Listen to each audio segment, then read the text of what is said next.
தெய்வத்தின் குரல் இரண்டாம் பாகம். அத்வைத்தம் வேறாவது எப்படி? அகம் பிரம்மாஸ்மி சிவோகம் என்று சொல்லுகிறீரே, நீரே பிரம்மம் நீரே சிவம் என்றால் எப்படி? வேறு மாதிரி தானே தெரிகிறது என்று மற்ற சித்தாந்திகள் அத்வைதியை கேட்கிறார்கள். எல்லாம் பிரம்மம் என்றாலும் தனியாக ஜீவன்கள் மாதிரி தெரியத்தானே செய்கிறது. இதற்கு அத்வைதி பதில் சொல்லியாக வேண்டும்.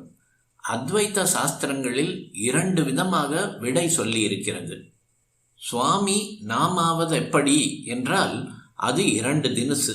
ஒன்று, சூரியன் நன்றாக பிரகாசமாக இருக்கும் பொழுது தண்ணீரில் கையை தோய்த்து கீழே தெளித்தால் 1000 துளிகள் விழுகின்றன. அந்த 1000 துளிகளிலும் 1000 சூரியன்கள் தெரிகிறார்கள்.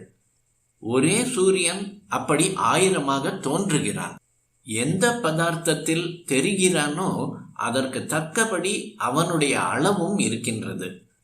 இதுபோலவேதான் பிரம்மமாகிற ஒரே சைத்தன்யம் அறிவு பலவிதமான மனிதர்கள் பிராணி வர்க்கங்களில் பலவாறான அறிவுகளாக பிரதிபலித்து வேறு வேறு என்ற எண்ணத்தை உண்டாக்குகிறது. வாஸ்தவத்தில் ஒரே சூரியன் மாதிரி ஒரே சைத்தன்யம்தான். இந்த வாதத்தை பிம்ப பிரதிபிம்ப வாதம் என்று சொல்வார்கள். அந்த துளிகளை எல்லாம் அழித்துவிட்டால் அப்பொழுது பிம்பம் ஒன்றும் இராது. நம்முடைய மனசில்தான் வேதமாக தோன்றுகிற பிரதிபிம்பங்கள் உண்டாகின்றன. இவை போய்விடும். ஆனால் சூரியன் இருக்கும். பவர் ஹவுஸில் எந்திரம் ஓடினால் எலக்ட்ரிசிட்டி உண்டாகிறது. அதனால் வெளிச்சம் உண்டாகிறது. எந்திரம் நின்றால் எலக்ட்ரிசிட்டி நின்றுவிடும், வெளிச்சமும் இராது. ஓட்டம்தான் மனசு. அந்த ஓட்டத்தை நிறுத்திவிட்டால் மனசு இல்லாமற் போய்விடும். அப்பொழுது பிரதிபிம்பமும் இல்லை. பிரதிபிம்ப சூரியன் மாதிரி துளி துளி அறிவோடு இருக்கிற நாம் அசல் சூரியனாக அறிவு மயமாகி விடலாம்.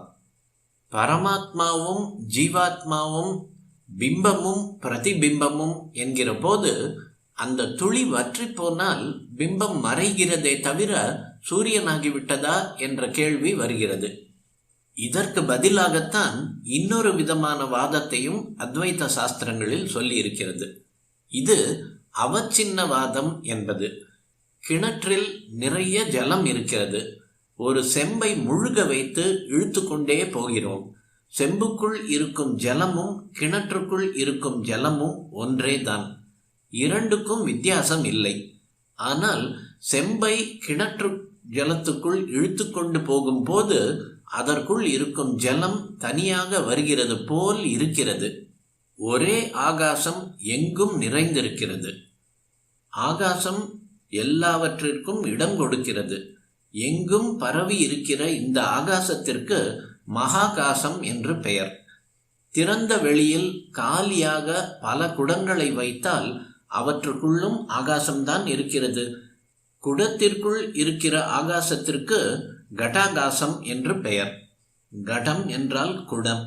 கடம் உடைந்து போனால் கடாகாசமும் போய்விடுமா? போகாது. கடாகாசமாக தனியாக தெரிந்தது மகாகாசத்தில் கலந்துவிடும். கடம் உடையாத பொழுது அந்த ஆகாசம் தனியாக சின்னதாக இருக்கிறது போல நமக்கு தோன்றுகிறது. உடைந்து விட்டால் கடாகாசம் மகாகாசமே ஆகிவிடுகிறது. கடம் இருக்கிற அளவு எதுவோ அதற்கு தகுந்தபடி இப்படிப்பட்ட பேதங்கள் ஏற்படுகின்றன. அதே மாதிரி பரமாத்மா அந்தந்த மனசுக்கு தக்கபடி வித்தியாசமாக தோன்றுகிறார். செம்பில் இருக்கிற ஜலம் பெரிய செம்பாய் இருந்தால் பெரியதாகவும் சின்ன செம்பாய் இருந்தால் சின்னதாகவும் தோன்றுகிறது. செம்பை உடைத்து விட்டால் அந்த பேதங்கள் எல்லாம் போய்விடுகின்றன. அதை போல மனசு போய்விட்டால் பேத புத்தியும் போய்விடுகிறது. இப்படி சொல்லுவதுதான் அவச்சின்னவாதம் என்பது. பரமாத்மாவே ஜீவாத்மா மாதிரி தோன்றுவதை இப்படி 2 விதங்களில் விளக்கி இருக்கிறது. துளிக்குள் சூரியன் தெரிந்தால் அங்கே நிஜ சூரியனுக்கு வேறாக இன்னொரு சூரியன் உண்டாகிவிட்டான் என்று அர்த்தமில்லை. மகாகாசத்துக்கு வேறாக இன்னொரு ஆகாசத்தையா குடத்துக்குள் யாராவது பிடித்து கொண்டு விட்டார்கள்? கிணற்று ஜலம் தவிர வேறு ஜலம் அந்த கிணற்றுக்குள்ளேயே முழுகின குடத்துக்குள் இருந்ததா என்ன? ஆக பிரம்மத்துக்கு வேறாக ஒன்று இருக்கவே இல்லை.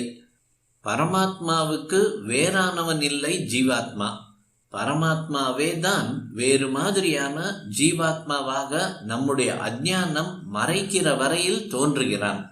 சூரியனின் பிரதிபிம்பம் மாதிரி அல்லது சின்ன அளவைக்கு உட்பட்டது போல தோன்றுகிற மகாகாசம், கிணற்று ஜலம் இவை மாதிரி நமக்குள்ளும் ஏக சைத்தன்யம் தவிர வேறு எதுவுமே இல்லை. பிரம்மம் சிவம் என்பதெல்லாம் அதைத்தான். வேறு வேறு போல தெரிந்தாலும் இப்படி இருக்கிற எல்லாமும் அந்த ஒன்றே என்ற ஞாபகத்தை உண்டாக்கி கொள்வதற்காகத்தான் அகம் பிரம்மாஸ்மி சிவோகம் என்று சொல்வது.